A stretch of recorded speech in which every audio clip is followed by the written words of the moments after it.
Tällä kertaa olemme tulleet säätämään tällaista Supersalon Audia. Siitä meille antaa vähän enemmän tietoa Repo Jyrki, joka on mekaanikkona tällaisessa Supersalon tiimissä. Terve Jyrki. Joo, terve vaan. Mikäs on tällä hetkellä ollut ohjelman tämän auton suhteen? No tässä tämän kevään aikana on moottoriin tullut vähän muutoksia viime vuodelta, että rakennettiin uutta pakosarjaa, vaihdettiin turvahdintaa, nämä puristussuhteet tippuivat ja nyt moottorin muutosten vaikutusta tässä ollaan etsimässä. Testipenkissä ollaan lähinnä sen takia, että sitä on helppo räjäyttää tuommoinen moottori. Koittaa jarruja. Minkä takia se hiekalla? Nyt hajosi jotain. Ja nyt, mitä ollaan näillä säädöillä tähän mennessä saatu niin kuin irti, niin vähän näyttäisi ylätiukalta kone, että katsotaan nyt, että mihin se päättyy sitten. Mihin nyt just tässä säädössä niin kajotaan? No tässä säädössähän Harinen hoitaa tämän säätämishomman, että me ei niin kuin varsinaisesti puututa siihen, että siellä haetaan moottoria vaan parametrit kohdalle, että niihin ei oikeastaan hirveästi pystytä tässä vaikuttamaan.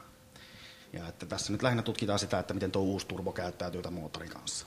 Tämä on Audin 2,2-litrainen 5-pyttyinen 20-venttiilinen S2 moottori perustuva kone. Itse asiassa siinä ei ole enää mitään vakiota, että kaikki on periaatteessa muutettu. Siellä on mittatilaustyönä tehty Suomessa kiertokanget, moottorikohtaisesti teetetyt männät, itse tehdyt pakosarjat, imusarjat, kaikki, että siinä ei ole niin kuin mitään vakiota. Ja turboahtimella niin sieltä olisi nyt tarkoitus saada sitten voimaa kuitenkin semmoinen noin 700 hevosvoimaa, ehkä yli. No mites tämä runkohan näyttää aika villiltä, tässä on täysputki runko, niin voitko vähän kertoa, että mitä tässä on ajettu takaa, kun tämä on tehty?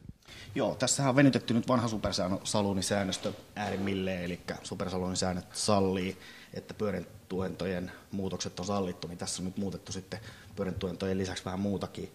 Tässä on semmoinen idea, että se S2 kori tulee tähän päälle ja se on 6 pultilla kiinni.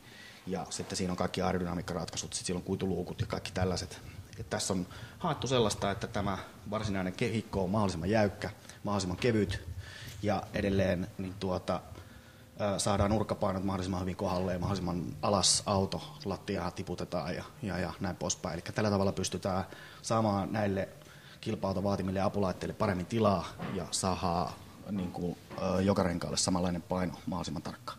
Miten voiko se kertoa muutaman sanan tästä Supersalon luokasta?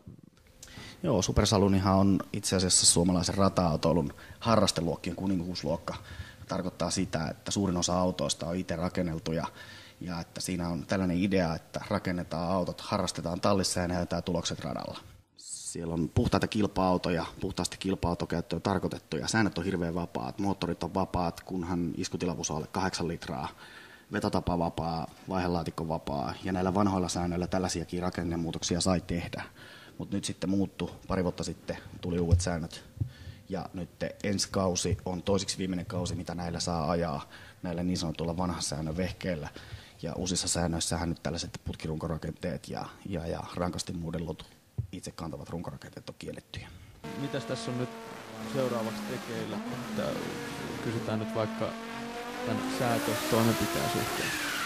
No tässä on nyt sillä lailla menty, että on lähdetty pienistä ahtopaineista liikkeelle, kun moottoriin on tehty muutoksia, turboon muutoksia ja lähdettiin noin 1 baarin ahtopaineesta, sillä haettiin säädö kohdalleen, sitten nostettiin parikymppiä painetta sillä ja nyt mennään koko ajan pikkuhiljaa ahtopaineessa ylemmäksi, kuunnellaan, ettei moottori nakuta ja seokset on hyvät.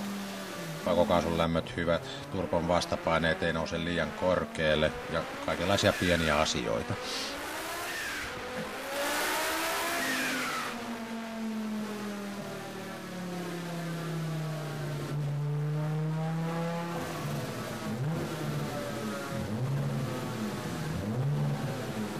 No Audissa päästiin aika lähelle sitä tavoitetta, mikä oli 700 hevosvoima oli tavoite ja sinne aika livi päästiinkin.